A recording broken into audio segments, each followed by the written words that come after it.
fighting for the rights of the oppressed and exploited. And Carl will go through the story, but Carl and Cornell got together and made a call. It was Riverside Church. And Cornell got up and just simply said, we're going to demonstrate. We're going to go to the Harlem office building and we're going to talk about and demonstrate about this policy. And if you choose to, we're going to go get arrested at the precinct as an act of civil disobedience. People made that decision. I made that decision. I was arrested. And we had a week-long trial. Now, since then, initial October 21st event, this has become more and more of a topic, a narrative in the press, in the academic world, among the police themselves, by politicians, right? This has become an issue. There are court cases. There are stories in the media. There's discussion by the politicians and so on. So we want to carry on this debate and this dialogue with you. Because again, many of you are going into this field and you're going to be affected by it. This is your lives. And whether you're not, you are going into this field, you're going to be affected by it. And the quality of American culture and society, we're all trying to survive it. All right? So, I don't know, see that answer your question of what we're going to try to do here. Right. Now, for a matter of time here, I guess we should begin with Francis Fox Piven, who is a distinguished, as I said, distinguished professor, graduate center, authority on social movements, regulating the poor people's movements. Francis.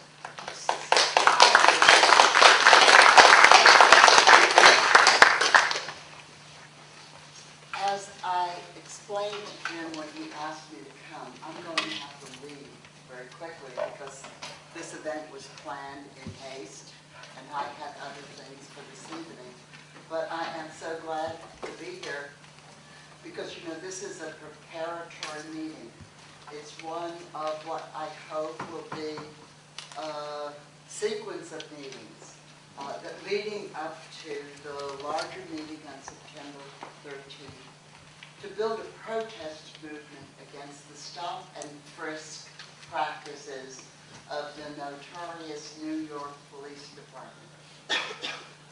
The one point of this movement, this protest movement, should be to throw light on the frightening development of widespread stop and frisk practices. I read a little report that Jim sent me by Jaspreet Gill and Jennifer Tone, which did the research and concluded that in the past 7 years, these stops that are stop and frisk have tripled in number in the past 7 years. In New York City, from 161,000 in 2003 to 576,000 in 2009. Now, the cops who do this are supposed to fill out forms recording why they stopped and frisked somebody. And the most cited reason is not that they have a gun or a bulging pocket or something suspicious, but furtive movements. Furtive movements. That sounds like a very suspicious reason indeed. And the result of this tremendous increase, tripling in stop and frisk incidents, produced no increase in the number of illegal guns that were found. And also, this is no surprise. Of course, it was blacks and Latinos who were more likely to be stopped and frisked, 9 times more likely. Well, why is this happening?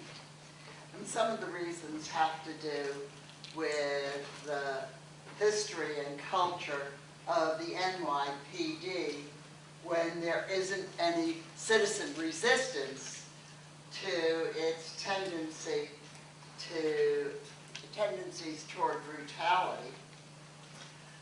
But I also think it is tied up with a reflection on, maybe a handmaiden to, other very important trends in American society and in New York City. I think that this expansion of stop and frisk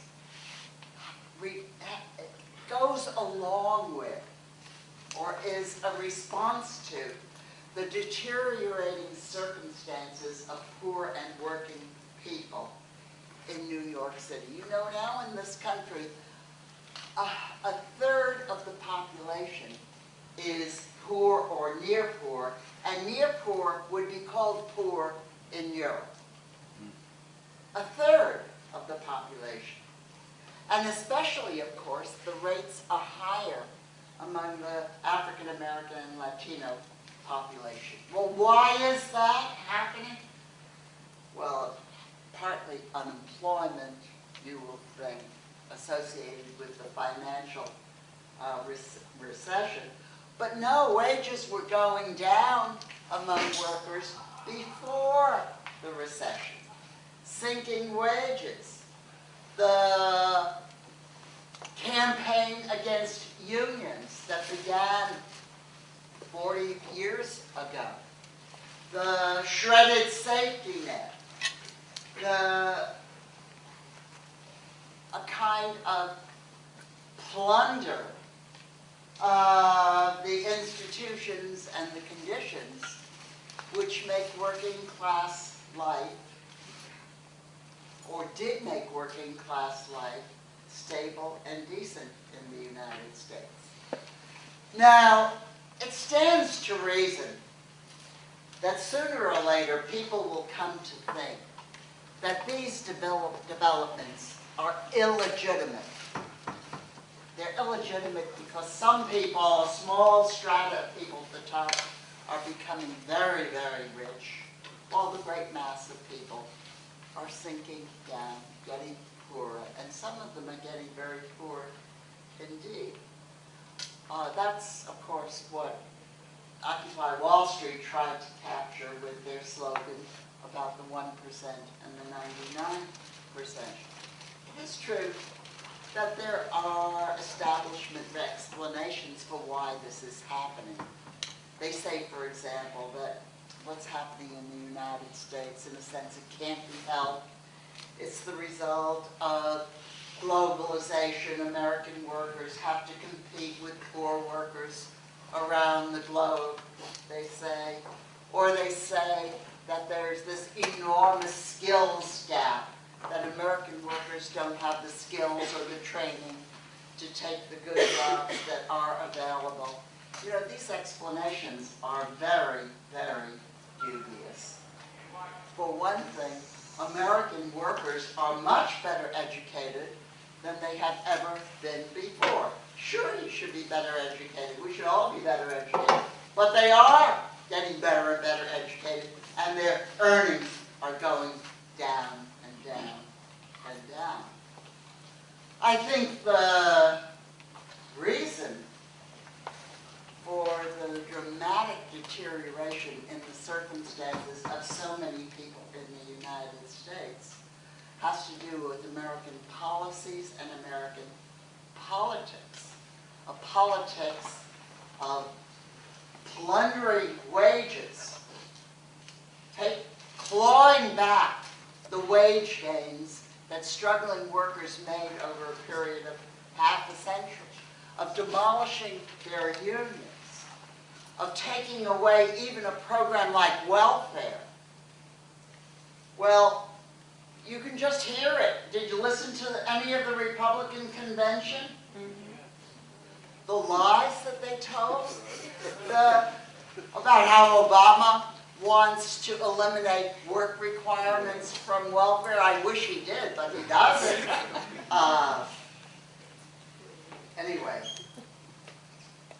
these conditions in a country that always promised a lot to its working people, that promised a pot of gold at the end of the rainbow, that promised mobility. You go to school, you work hard, you will get ahead. But you won't get ahead now. You'll finish school and you'll be lucky to get a job. Any job. Even a job that pays $8 an hour. These conditions create a kind of potential problem. It's not legitimate for some people to be very, very rich, and most of us to be losing ground. It denies the promises that were made to all of us, and besides, we're learning more and more about how they're getting rich.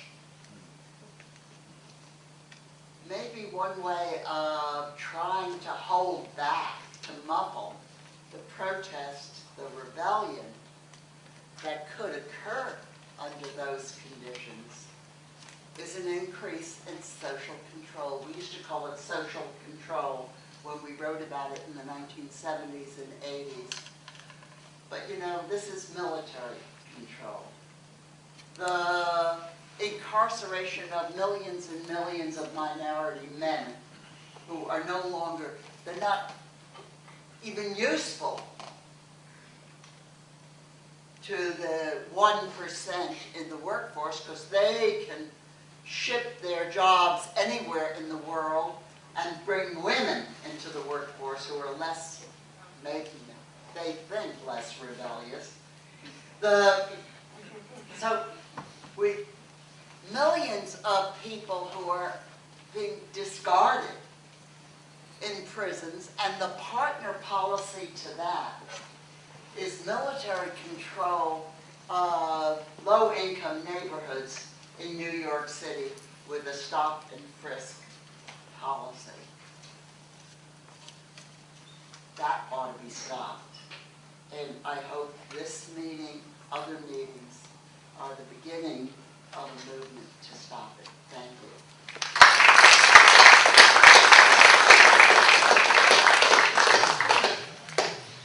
Thank you, friends. Donna Lieberman is here, who is the Executive Director of the New York Civil Liberties Union, and she will tell us about the legal battle that the Civil Liberties Union is involved in to change the policy. Thank you.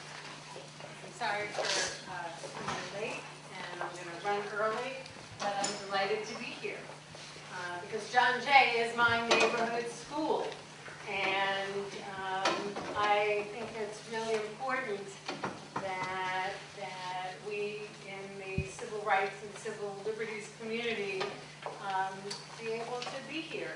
I know that there's probably, well, I imagine there's a lot of law enforcement potential, expertise, interest, concern in the room, and I think it's important that we see law enforcement as a civil rights issue. Stop and frisk is the cornerstone of the policing program of the New York Police Department that has presented itself as a way kinder, gentler police department than what we had under the previous administration of Rudy Giuliani, but which has, sadly, I think, transformed everyday life for hundreds of thousands, well, for all New Yorkers, actually, into a tale of two cities. You have one set of expectations if you're a white person, no matter what neighborhood you live in, no matter what neighborhood you hang out in, travel around in, visit, and a different set of expectations expectations if you are a person of color, particularly if you are African American, and even more particularly if you are a young African American male. And I bet you a lot of you know the data about stop and frisk, and I'm not going to go over it except for a little bit because I just can't resist. It's so off the charts. But I want to cover a couple of things. I will talk about the legal framework. I will talk about the lawsuits that are pending. I will talk about the legislation, unless you tell me to shut up before I get there. But I want to talk about sort of what I see is a constellation of policies that dovetail to make it harder and downright hard for people of color to achieve the American dream and to survive as free people, certainly as equal people in our society. Because there's been a lot of public attention to stop and frisk, and I'm not going to ignore it, and this is what this gathering is about today. But the attitudes underlying stop and frisk, which is subjecting innocent people to have to account for themselves to the police when they're going to the store, when they're coming home from the subway, when they're on their way to school, when they're playing in the yard or on the streets.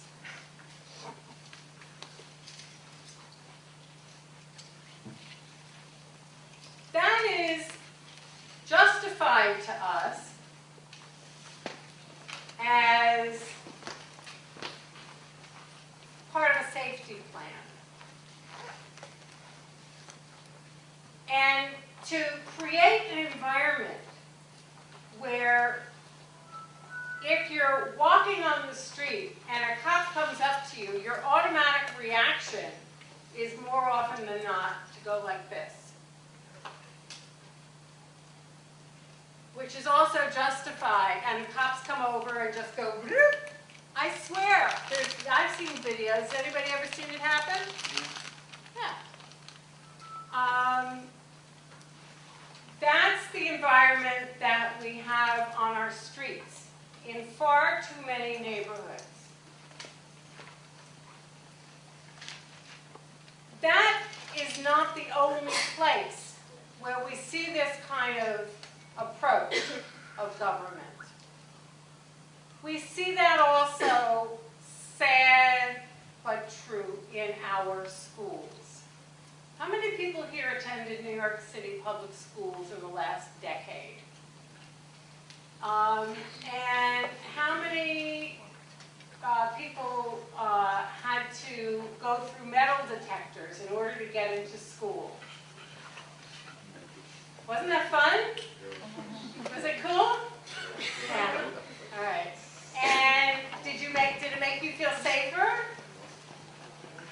Well, you see, what happened in 1998 with the Giuliani administration was the transfer of the responsibility for school safety from the Department of Education to the police department. So we now have, under the kinder, gentler Bloomberg, more than 5,000 school safety agents who are assigned to our public schools, to the middle and high schools, as compared, by the way, to 3,000 guidance counselors and about 1,500 social workers. So more cop types, peace officers, than social workers and guidance counselors. And what the numbers say is what their training says, what the command structure says, and what their attitude says about our kids in the school. About those of you when you were in public school, and your sisters and brothers and cousins and nephews and whatever, which is that you are not in our view, the future of our city, you are a potential criminal. And instead of approaching things like cursing and writing on the desk and pushing and shoving, I mean the benign kind, or refusing to listen to a teacher, or being late for class, as issues of like how teenagers are supposed to learn to behave, you know, growing up issues, adolescent development issues, that if you punish them with a trip to the principal's office,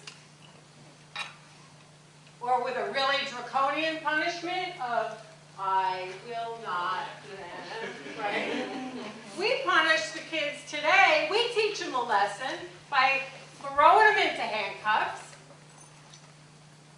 sending them down to the precinct, and who does it in our schools? Cops. The peace officers. Now, is that an oxymoron? Not the teachers, not the principal. In fact, the peace officers don't even have to answer. They're not allowed to answer to the principal. They answer to Ray Kelly. So it was kind of like an unknown how extensive the arrests and the summonses and the handcuffing in our schools was for years and years and years, until the student council, thank you, the city council. Now, we won't discuss why I made that slip. Until the city council passed the Student Safety Act. So finally, we have a year's worth of data, nothing to compare it to, that tells us that 800 kids got arrested in our schools and 1,600 kids got summonses. What did they get summonses for? Who said that? You are so on it.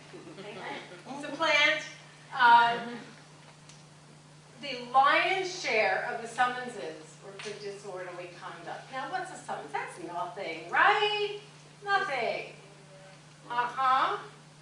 Well, if you get a summons and you're a student, when do you have to go to court?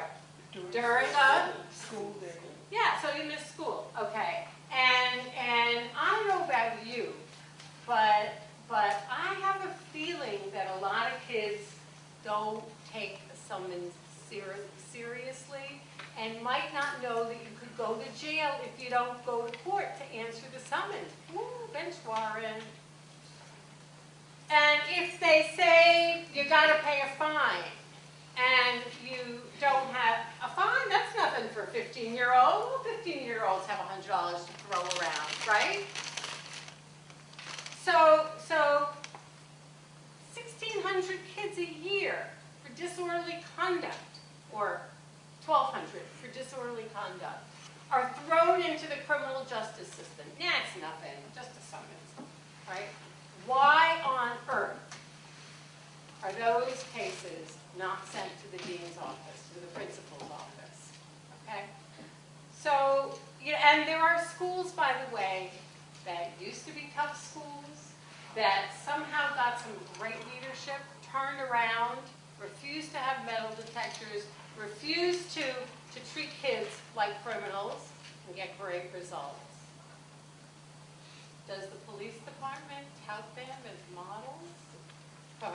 They tell them you better get metal detectors. If something happens in your school, it's going to be on your ass. Great.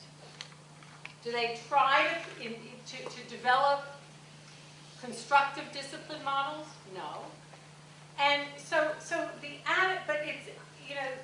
attitude towards the kids, which is so poisonous, so undermining, so disrespectful, which starts in too many schools with going through the metal detectors. You got to take off your belt, you got to take off your shoes, your pants are falling down. They look through your backpack, you know? And then if you're lucky enough to set the metal detectors off, you know, and some schools set them as like hypersensitive, so an underwire bra will do it. Ooh, that's great for teenagers, right?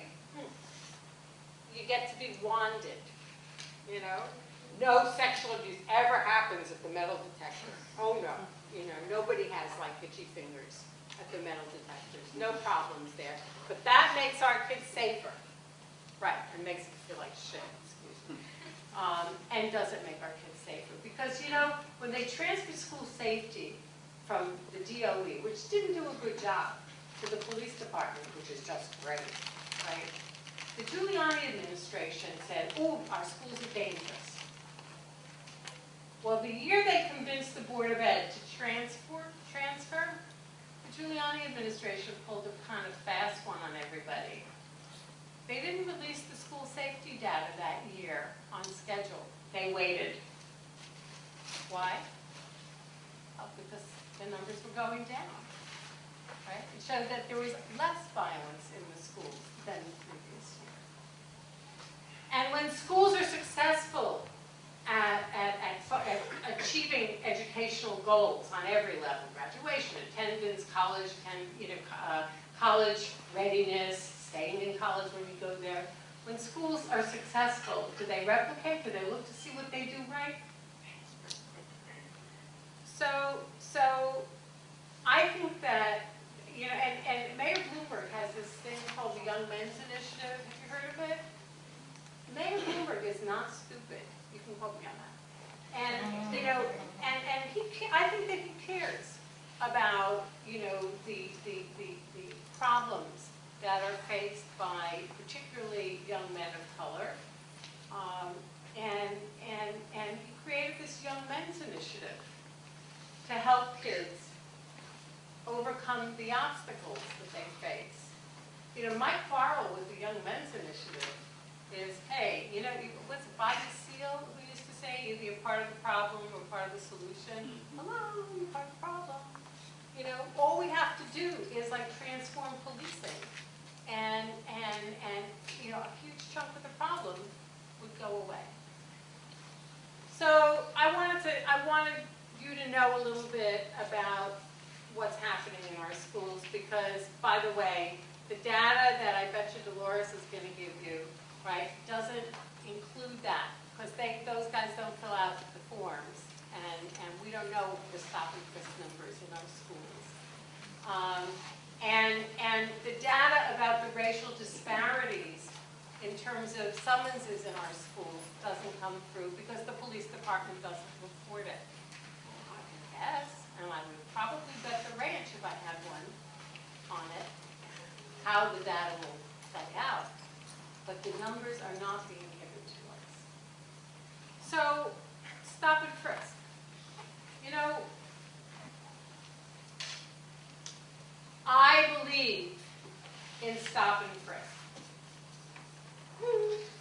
Shall I leave now? I think that stop and frisk is a legitimate police tool. What we have seen under the Bloomberg administration is the perversion of stop and frisk into what, for many communities, amounts to a police state. And I don't say that lightly, because when I hear people talking about this as a police state, normally I would say, oh, you know, get a life. You're overstating it. But here's what they tell us. Ray Kelly, in so many words, tells us the reason for stop and frisk is safety. We do this to keep crime down. Everybody wants to keep crime down. And if it's no skin off your back, you know, do it however you want to do it, as long as it doesn't affect me, right? But if it's your kids who are being stopped and humiliated, well, then you got a problem. And we see in this city, like a divide. The Tale of Two Cities has manifest many, many ways. In theory, the United States Supreme Court New York appellate courts have like sort of reaffirmed what that means in particular cases lately, tells us that the police can't subject you to a custodial stop unless they suspect that you're engaged in criminal activity. In other words, they can't even stop you if they suspect that you're carrying marijuana, because that's not a crime, that's a violation. Technical stop. And there's a difference between a stop and a frisk. A frisk is this, you know, a pat down. The Supreme Court of the United States said that frisks are okay. It's okay for police to frisk people in an emergency situation to protect themselves, basically. When they suspect somebody's got a weapon that they're going to use. So Mayor Bloomberg and Ray Kelly tell us this is our program to get guns off the streets. And everybody wants guns off the streets, right? What their program really is, it's like, you know, a bag inspection program and a body inspection program, you know, having nothing to do with officer safety, and I am all in favor of officer safety. I don't think anybody should be in physical danger and deprived of the ability to protect themselves when they're in physical danger as a cop.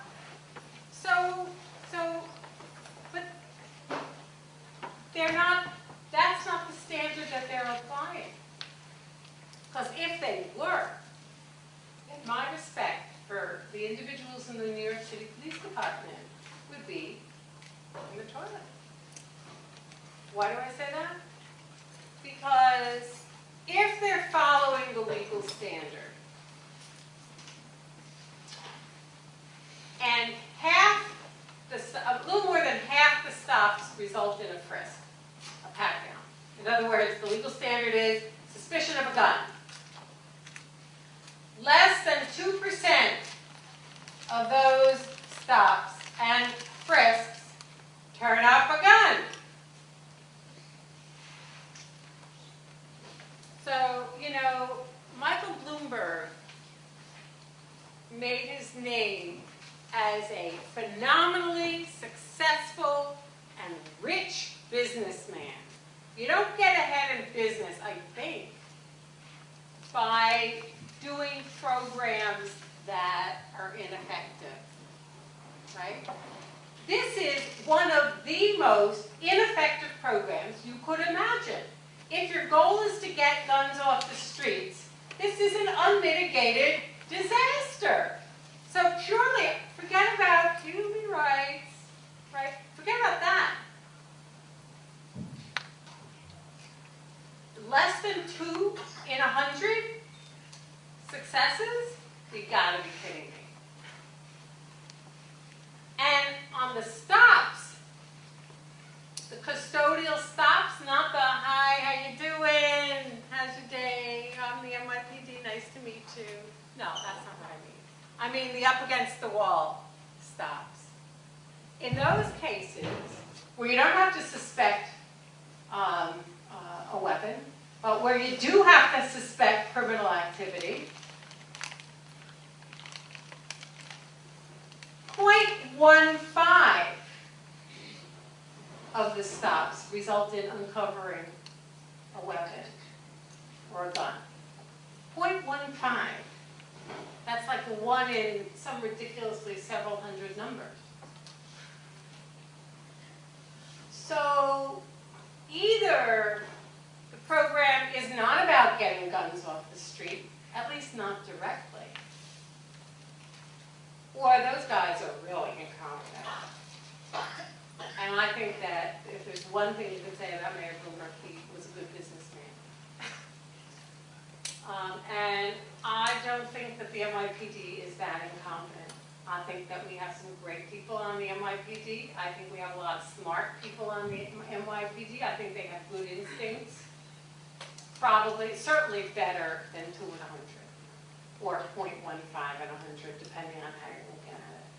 But the real purpose of the program is not interdicting, preventing violence, and not directly catching people who are carrying guns, but intimidating people. And they so much as said that. We want to make the streets too hot to carry a gun. We want to discourage people from carrying a gun. Well, you can do that. You know, in fact, shit, let's put checkpoints in every corner. And why just the black communities? Come on. You know, we want crime down to -2.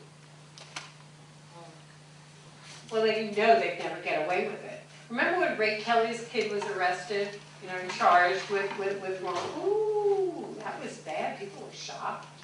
Right? How could he be subjected to that, this nice kid? I mean, and that was a stupid case, don't get me wrong. Right? I guarantee you that if either the commissioner or the mayor or their buddies had kids who were subjected to this daily humiliation and fear and invasion of privacy, I guarantee you we'd see an end to Stop and Frisk. But it's not their kids. It's not my kids. It's kids of color.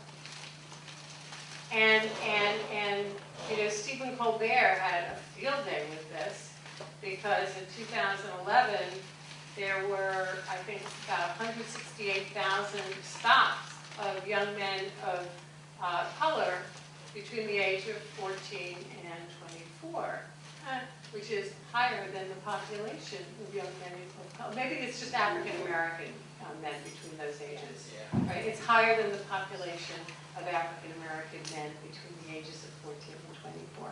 More stops than the population involved. Pretty remarkable.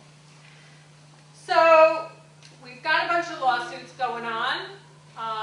The Center for Constitutional Rights has filed its second challenge, the Floyd case, which is a class action.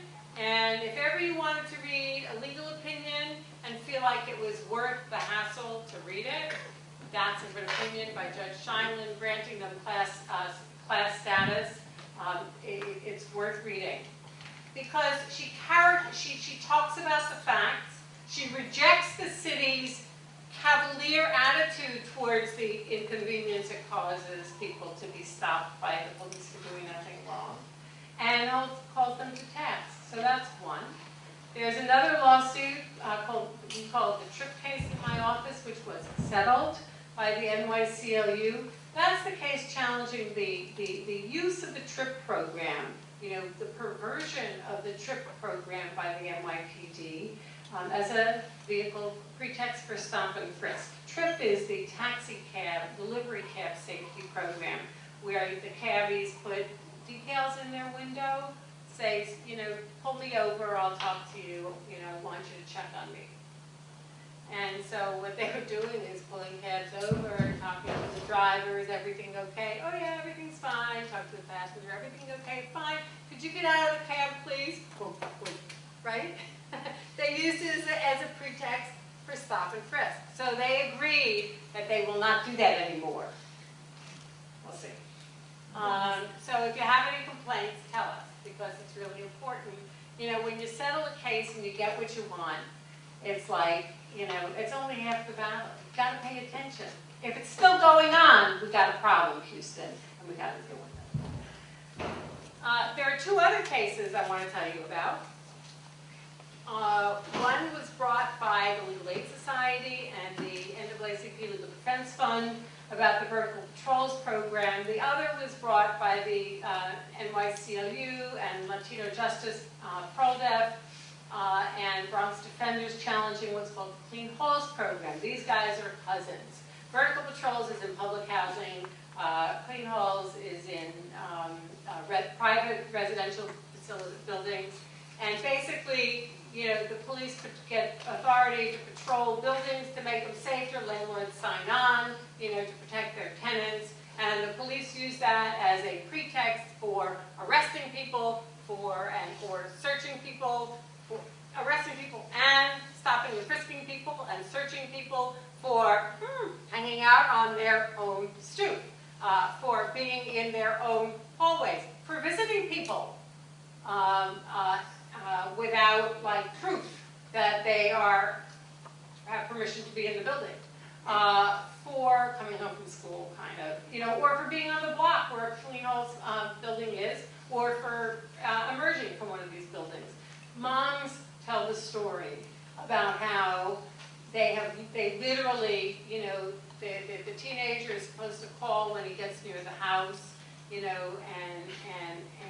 one mom talks about how she goes to one window to watch him go in front of the building, and then she goes to another building as he turns to come in, and to make sure that he's open. This is nuts, right? And she's not going to check for robbers. She's going to check for cops.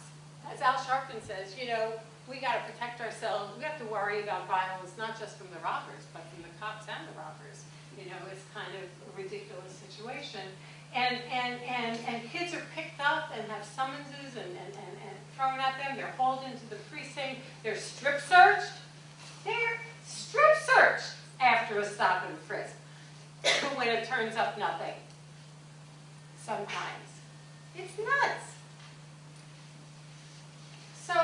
So the NYCLU filed a lawsuit, and we're challenging the program's abuse in private housing, and the other lawsuit challenges it in public housing, which has a couple of other rules related, but it's the same problem, and it's the same populations impacted. There are thousands of clean halls buildings in the Bronx, most of the time.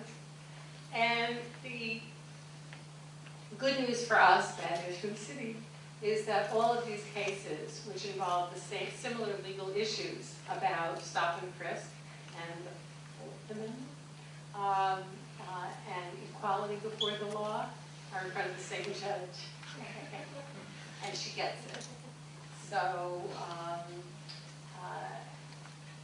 that's sort of the litigation that's pending. The final thing I want to do, can I? Yeah, okay. Is I want to talk about what you can do and some of the reform proposals that are out there.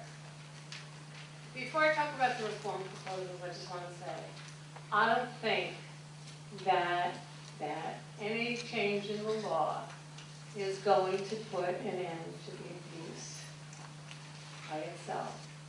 Whatever changes in the law we achieve, and whatever successes we achieve in the courts, are going to require serious, vigilant monitoring.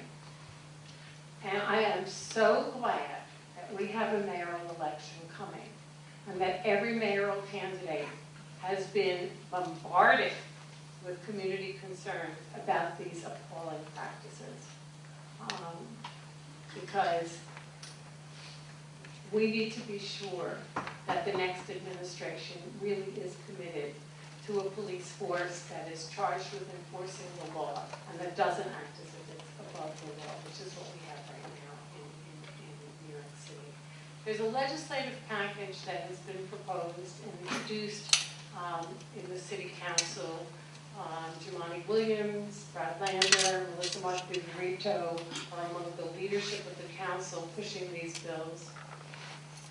One of them would prohibit racial profiling by the police and force the police department to justify behavior when it has a disparate impact. And it would give you and me, not just the government, the authority to go to court to challenge these practices. So it's big. Another would require the police department, when they stop somebody on the frisk, when they stop somebody on the street, to let them know that you have a right to refuse to be searched unless you're suspected of committing a crime. if NYPD did that in every stop and frisk in 2011, it would have had to do that about 600,000 times.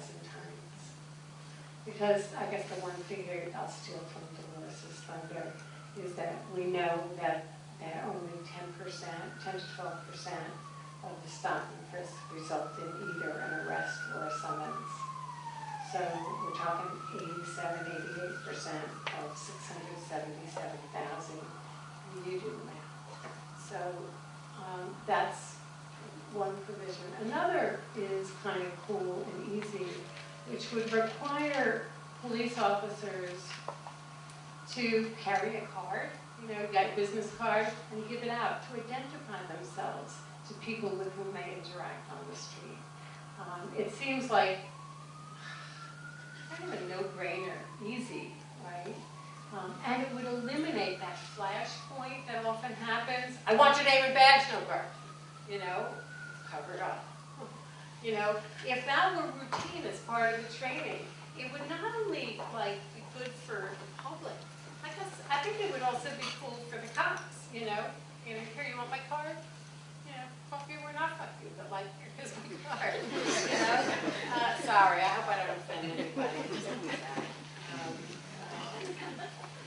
I'm a civil liberties union. Anyway, so no disrespect to the and then finally, what we want is, there's a bill that would create an Inspector General's office. You know, CCRB, whatever you think of it, it's supposed to handle individual complaints. They could do reform work, but they don't. And we need an Inspector General's office, like there is in every other agency, to oversee, to address policy concerns and the impact of policies that the police department has undertaken. You know, there are classic examples that got a lot of attention at the national level of like the Inspector General who investigated, you know, the wrongdoing that happened at the Manhattan Detention Center after 9/11, the abuse of people who were detained then for being Muslim, basically for being South Asian or Arab. So this is a tried and true institutional structure, and so that's part of the legislative package. Every other agency's got it, not the NYPD. So that's the legislative package, and on September 27th, there's going to be a big rally and a lobby day to support this package of legislation. And I would urge you to go onto the NYCLU website or the Communities for Police Reform website and find out the details. I think there's an 11 o'clock rally, and you can sign up for lobby visits. It's really important. And finally, two things. I gave out these. This is our handy dandy little Know Your Rights card, which I give out with kind of like, I think it's important for people to know their rights, know what the legal standard is, know what you can and can't do, and how to kind of talk your way out of a situation without feeling like crap. I think so that's what this is about. We don't tell people to tell cops to, you know, just sort of like, well, I've got rights and leave me alone, and you know, we tell people to assert their rights, and we suggest ways to do it, but we tell them that you have to comply with the police officer, and you got to file a complaint later. So those are around, and if you didn't get it, it's on our website. You can nyclu.org.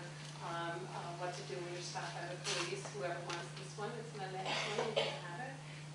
Okay. Did they all get eaten up in the first two rows? I'm so sorry. See what you get for sitting in front of the class. Okay. The other thing is this. This is the app. If you have a Droid phone, if you go to nyclu.org/app, you can download the Stop and Frisk Watch app, which will allow you to when you're hanging out, subway, street, and you see something, you know, they say if you see something, say something. Well, we say if you see something, do something. You know, there's an app for that. You can, with one touch, turn on the app and just go like this. Hi. And capture what's for you. Yeah, you're doing stuff. I'm silly right now. And you can record what the police are doing, and you can stop the recording and automatically send it to the NYPD by phone. Right? And you can fill out a report about what you saw or not. And it can be anonymous or you can put your name on it. So it's a very cool thing. It's only for droids now. But the good news is, soon, for your iPhone as well. And that's something that we thought it was important, in developing this. It's not for people like you to stop by the cops. We don't want people to be fishing in their pockets when the cops are coming over, and looking for an excuse to search or to, if they think that we've got a gun. We don't want that. But when you're passing by, and you're not the target, help your buddies out, and take a picture.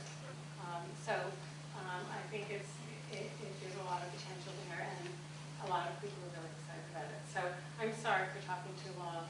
And thank you for having me. I'm going to stick around for a little while. When I leave,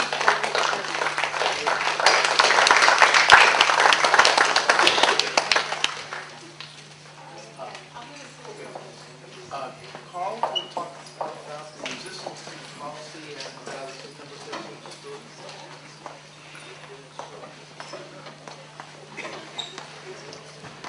Okay. I want to thank Jim Brentos for putting this program on. I want to thank y'all for coming, and I'm going to get right to it. Stop and frisk is racist, and it is illegitimate. It must be stopped, and I will explain why I say that.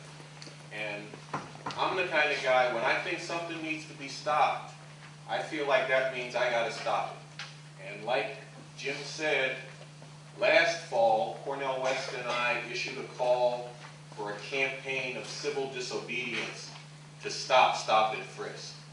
We did actions at a precinct in Harlem. We went down to Brownsville where they stop and frisk the most people and have the lowest percentage of finding guns on people. They stop and frisk the most people and do the worst at finding guns on people. Then we went out to Queens, to the precinct where Sean Bell was murdered by police. We felt that those were some places to go. We did this because, look, there were a lot of people who were doing a lot of important work. Michelle Alexander wrote a very good book on the new Jim Crow, mass incarceration in the age of colorblindness. That was very important. People like Donna's organization, the NYCLU, CCR, were doing legal cases. Those are also very important. People were doing lobbying, but we felt there needed to be mass resistance. We had to take this question and push it to the front burner of society, and people had to put their bodies on the line to do that. We did that, but then we figured this fall, we got to go beyond that. We got to go to a thing that involves many more of the people who are targeted with stop and frisk. And that's why on September 13th, I don't blow the whistle that well. That's part of the reason we need y'all in it. We are blowing the whistle on stop and frisk.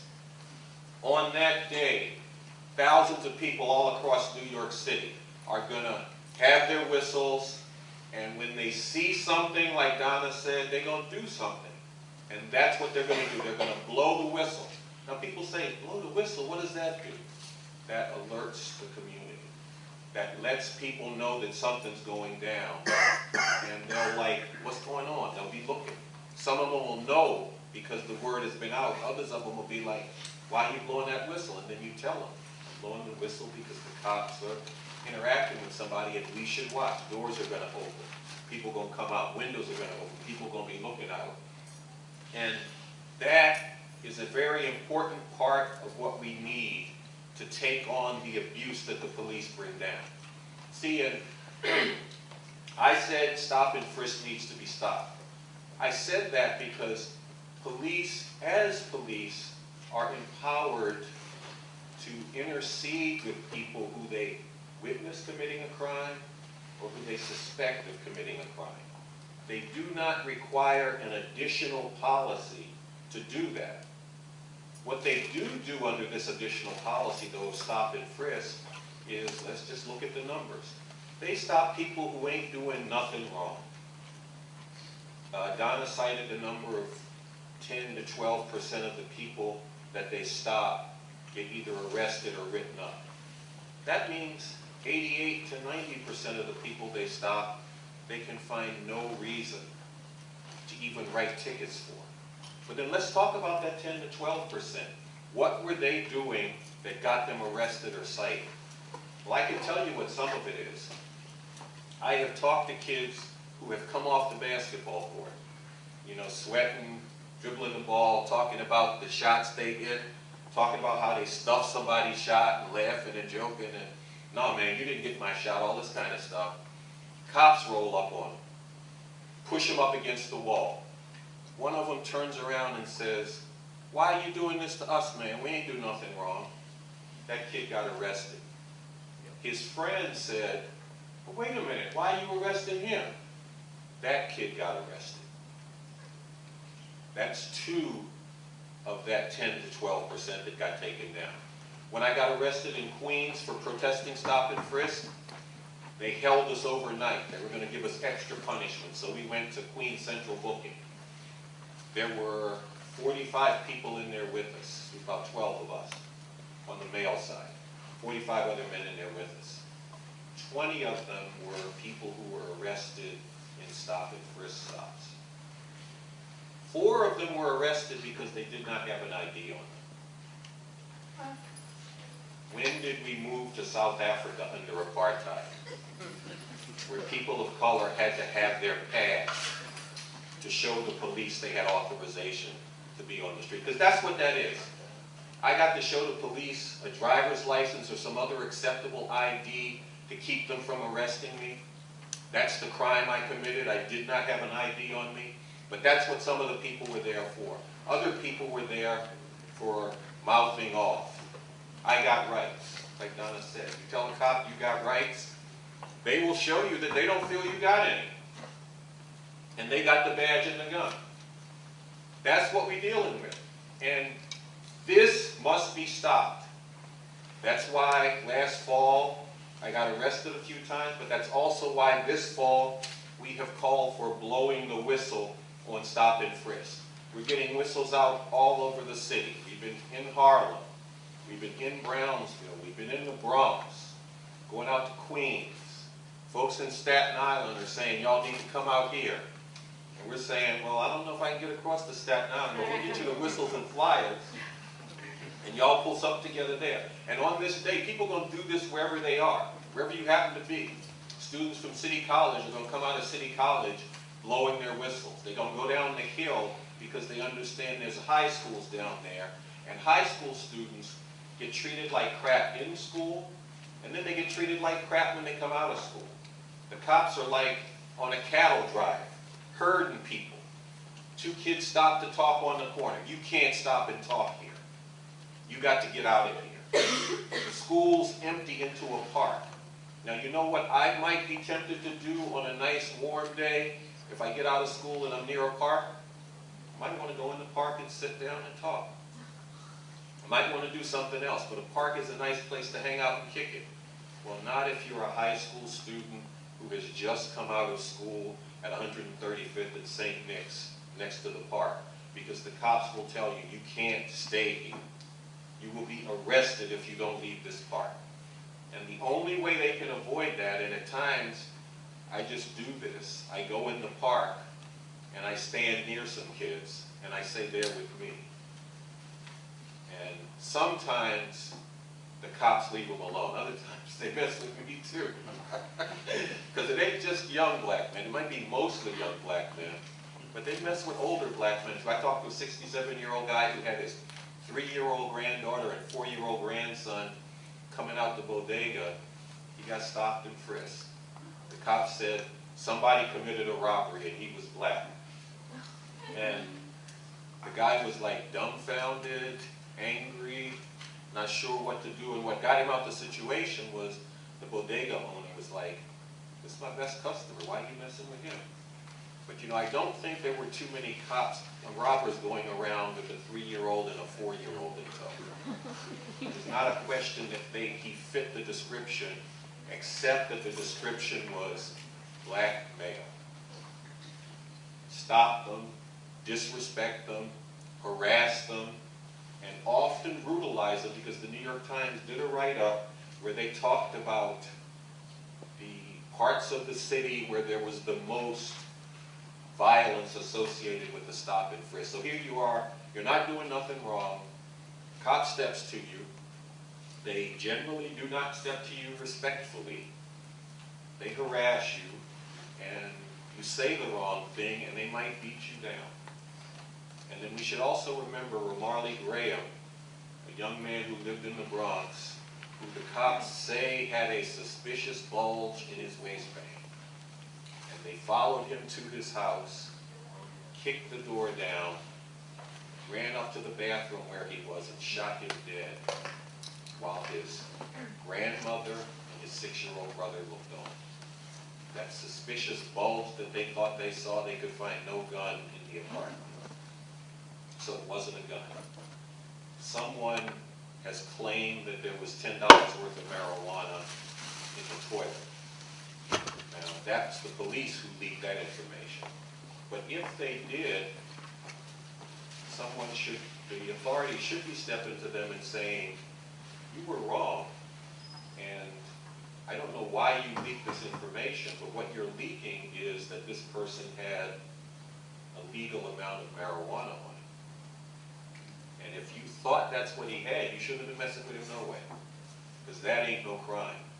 Although if you're black or Latino in this city, having a little bit of weed on you quickly becomes a crime, because cops often step to you and say, show me what you got in your pockets. You can refuse, and then the cop's on you for not doing what he's told you to do, or you can take it out, in which case they're on you, because then you have violated a law by displaying it in public, even though the cop ordered you to. See, so this is what we're talking about. This is what we're dealing with, and we are aiming to stop it, and you all should be involved in stopping it. You should be involved in stopping it because you should be able to put yourself in the position of a young black or Latino person who goes up against this all the time. And just think about the number that Donna gave you. The stops of young black men in New York City under stop and frisk equal a number greater than the number of young black men in New York City. Now, what does that mean? That means they stop a whole bunch of young black men a number of times. That's how they get to them. And Ray Kelly has explained this. Ray Kelly has said, I want every young black or Latino man to be afraid when he goes out of this house that the cops are going to step to him and search him. In other words, all of y'all is potential criminals, and we're going to stop you and search you and sort you out later if you survive to be sorted out later. That's what we're talking about. That's what we're dealing with. See, and Donna also, well, not Donna, Francis Fox Piven, at the beginning, linked this to the conditions and social control and a militarized form of social control. I want to put a historical backdrop to that, and that is that this is something that is being undertaken. In New York, it's being undertaken under an official policy. They call it stop and frisk. What it is a concentrated expression of racial profiling. It's being done all across the country. Most of the cities, though, have not written it down and called it anything official. And it does have its roots in the 1960s. Because if you know any, I see most of you all are too young to have experienced it, but there was a tremendous upheaval of resistance. Revolution was in the air. And black people, and especially young black people, were on the cutting edge of that, bringing that forward. And it was in response to social and economic conditions that were being enforced on people. Well, a lot of the social and economic conditions have not changed for the better. And there's a looking at that and saying, okay, the conditions ain't changed. How do we keep these young people from rising up. And one way to do that is to put an iron fist on it. And this isn't just me blowing off some steam up here, because Richard Nixon, he was the president from 1968 till he got pushed into the mid-70s. I don't remember the exact year. 74. 74, there you go. See, somebody pays more attention to that or has a better memory than I do. But at a cabinet meeting, he is quoted as having said, "The problem is the blacks, and we need to come up with a solution that does not acknowledge that that's what we're dealing with." And we see coming from that period a series of wars on crime and wars on drugs that get waged only in the black community and then spread to the Latino community as more Latinos began to live in the inner cities of the United States. So this is what we're dealing with. And I come at this as a revolutionary. You see this t-shirt here. I didn't put it on by mistake. It's where I'm coming from. But I want to get together with everybody who doesn't like this going down. See, and even if you know this will never happen to you, you have to think about, do you want to live in a world where this is done to other people? And will I accept the justification that it keeps me safe? Because one, it doesn't keep you safe. That's not true. But frankly, even if it did, you should question whether your safety is worth injustice dealt to other groupings of people. I would say that it isn't, and I would say what people here need to do is they need to get some of these flyers, which we got plenty of. They need to get some of these whistles, which Steve also has plenty of. We have a few of the stop, stop, and frisk buttons. We had plenty of them, but people grab them up every time we go out, so we're kind of low on them, but we might have enough to go around tonight. And people need to get involved in this. They need to tell other people about September 13th. They need to be ready themselves. If you know some other people who need to get whistles, get a bunch of whistles so you can take them to them. Get involved in this because it is unjust, it is illegitimate, it is racist, and it must be stopped. But also get involved in this because people's lives and well-being is on the line. Because what stop and frisk is, what racial profiling in general is a pipeline to mass incarceration. The 2.4 million people being warehoused in prisons across the country that Michelle Alexander talks about. People whose lives are being devastated as we speak. It begins in schools, in neighborhoods of people of color, rolls people into prison, and then when people come out of prison, they're discriminated against in employment. They lose basic rights, like you can't get a government loan to maybe go back to school, start a business. You can't live in public housing. They don't even let you vote. And I ain't really into voting myself, but they don't even let you do that. Okay, I'm going to step off now because I think I've taken up enough time. We got some other speakers coming up, but we do have buttons, we have whistles, we have flyers. Stop, get some, get involved, be a part of blowing the whistle on Stop and Frisk on September 13th.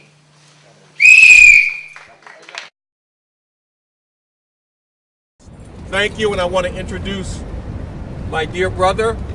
I ain't got to say no more than that. He's Cornell West. Dear brother Carl, it's always a joy to stand next to my dear brother Carl Dix. 9 months ago, he and I called for a mass movement to end Stop and Frisk because it is wrong, it's immoral, it's racist and unconstitutional. And because we wanted to take a stand publicly, to go to jail, to have a trial, to have a verdict, in the name of what? In the name of justice, yes. In the name of fairness, yes. That each life is precious. I don't care what color, I don't care what culture, and when it comes to the weak and vulnerable, especially our precious young people who are disproportionately targeted, and black and brown young people disproportionately targeted, we will take a stand. And many wondered Would we come back after the verdict? Would we come back after the guilty verdict? We're back again and we're stronger than ever. And we've got folk who went to jail who are standing here, not just beside Carl Dix and myself, but outside as well. Give them a hand. Give them a hand. Come on, y'all. That this struggle is going to intensify because we want to end it. We don't want to mend it. And because we want to connect it to larger issues. We want to connect it to the military-industrial complex. We want to connect it to the Wall Street oligarchy complex where so much greed is running amok. We want to connect it to the prison-industrial complex where too much unfairness is at work. We want to connect it to this election where you see the farce between one oligarchic party and another. Right. That's what, in part, this recall, as it were, is all about, to intensify our commitment. And on September the 13th, we will be at it again. I want to start by mentioning that I am not a revolutionary. I am a product of the petty bourgeoisie. And if the revolution comes, I might be the first to go. I might not be part of the 1%, but I'm probably part of the 10 or 15%. I'm blessed for that, and I have a lot of people to thank for that. But I do believe in working with the system and not in a revolutionary context. Though I very much appreciate what everyone here has said. But I want to present this in a spirit of dialogue and ask some questions. Because of the panel here, I'm certainly, I think, the most pro-law enforcement. I don't like to label myself as that or anything in particular. But so I don't want to be seen as I'm not a representative of the NYPD, and that's one of the issues I have. I assume you invited the NYPD, and when I'm sure they politely didn't answer. One of the things I find very frustrating is I am willing to work with the NYPD, but they have no interest in that. And the offer stands. I said, if you believe that stop and frisk are such an effective deterrent against crime, well, I can design a pretty good study to prove you right or wrong. But they have no desire to do that because they believe they're right in that bet. And I find that very disappointing for a civilian organization that I generally, more often than not, support. That said, I do think there is a big problem with the stop and frisks. And since a lot of people put this in a historical context, which I actually want to move away from, but I want to mention, which was briefly mentioned, but the importance of the war on drugs in all of this. I also want to correct one thing that Jim said earlier, which is marijuana is not legal in any amount, even small amounts. It's not an arrestable offense. It's not a crime up to the level of an arrest. It is still, however, illegal as a violation and subject to fine. I think that's just an important sort of issue to make, because a lot of times when people think they know their rights, as many police know, in fact, they might be incorrect. However, it is not an arrestable offense, and yet marijuana leads the world in marijuana arrests. That's ironic, since walking around with a small amount of weed in your pocket is simply a violation. This is part of a greater picture of a war on drugs that has led to the mass incarceration that I have written about, and other people have written about, like Michelle Alexander and the new Jim Crow. This is a greater issue we have to address. However, for the average officer on the street, I think that is asking far too much to say. You should be aware as an officer on the street of the historical context and the role of police in enforcing legal and illegal racism in the United States. But the average officer on the street, when putting on his or her uniform, has other things to worry about. And this is where I want to get away from the historical context to say what I believe is driving a lot of this within the NYPD, which is an unfortunate pressure on stats and what you can quantify, what you can count. Policing is a difficult job. It is an art more than a science, and it is something that is very hard to quantify. So if you ask a police officer, well, what have you done today, it's often very hard to answer. And the NYPD's response is to look at things like stop and frisks and arrests to justify police action. This comes from ComStat. There are problems, but it can change. The latest signs, it may not be enough, but that things are starting to change. I mean, it's somewhat ironic when Ray Kelly has to issue a memo urging his police officers to follow the law and all the other memos he's written. But There probably is some move away from stop and frisk within the NYPD because officers don't want to get in trouble for doing something illegal. Officers, and I think there's some healthy disagreement on that, I don't think they hit the street saying what I would like to do now is violate the rights of minority young men. Well, there is an intimidation part of law enforcement. But what I also present in the spirit of dialogue, and I am playing devil's advocate a bit here, because I think the issue of stop and frisk comes down to three issues that are tied together but not necessarily related. There's a moral issue related to race, related to a free society, related to a police state. There is a legal issue related to constitutional questions and reasonable suspicion and and if officers have reasonable suspicion to stop and or frisk individuals. And then there is the practical policing crime prevention issue. Again, we don't know if stop and frisks have a deterrent effect on people carrying guns, and it may be irrelevant from a legal and moral perspective, and it sure would be nice to know that. I will say this, it's hard to imagine it doesn't have a deterrent effect. And that may not be important enough. This might not be a society we want to live in. I think you make a very good point in that. And it certainly may not be legal. And the police department, if nothing else, needs to uphold the laws and the Constitution of New York State and the country. But if the NYPD, en masse, because of the legal challenge, which is probably the most likely way police departments change, if the NYPD stops stop and frisk tomorrow, except in all but the most, say, legitimate circumstances, and if the NYPD stopped vertical patrols and clean halls in public and private housing, if crime went up, then what do we say? Do we say, well, that's the price of living in a free society? That's one answer. It might be very acceptable. But it is something that this is what we need to have a dialogue about. There wasn't that much talk up here today about crime prevention other than saying stop and frisk doesn't work. And I'll concede, I think the vast majority of stop and frisk have no effect and are done very poorly. But to make a sort of blanket statements about police and stop and frisk, I think sort of ignores the individuality of individual police officers and commanding officers in the NYPD, some of whom see this as a big problem, some of whom don't. But this is the dialogue we have to have, and I don't know how to include. I don't see it as the other side, but I'm going to say it short, the other side of law enforcement in this dialogue more. I wish they were more open, though I know there's some police officers in here, and I don't think they're here just to learn what the enemy is saying. I think people are here to learn and to hear a dialogue. And I do think that is a start of what we have up here today. I also mentioned Donna Lieberman had to leave, but she mentioned giving out cards, which I'm sure would not go over well with police. But I wanted to add in her presence, I used to do that as a police officer. Whenever I thought a person might complain, I would say, here's my card. It had my name on it. It didn't have any information that would, other than that. But I found it such a disarming technique, I never got a complaint against me. I don't know if it's because I gave the card out, but I actually think that did have an impact. It's like, well, this guy's not afraid. Very well, we'll just go on to the next one. How about it takes forever to actually report a cop? I can't hear you, I'm sorry. Or how about when you do actually call the lines and report a cop? It takes forever to actually get a complaint. Yeah, of course it does. Some of it, keep in mind, and this is not an excuse, some of it is just the inept bureaucracy of any large organization, and that's not an excuse. But I mean, I tried to call and comment to make a meter reading, and that didn't work either.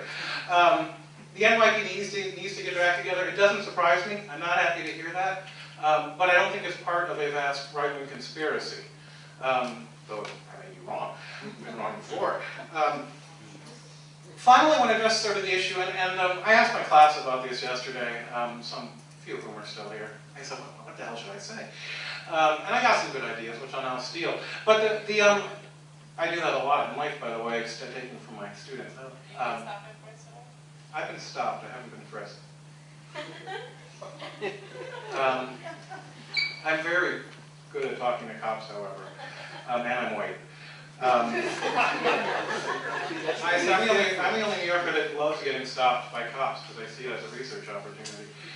I've been stopped twice, both times on a bicycle.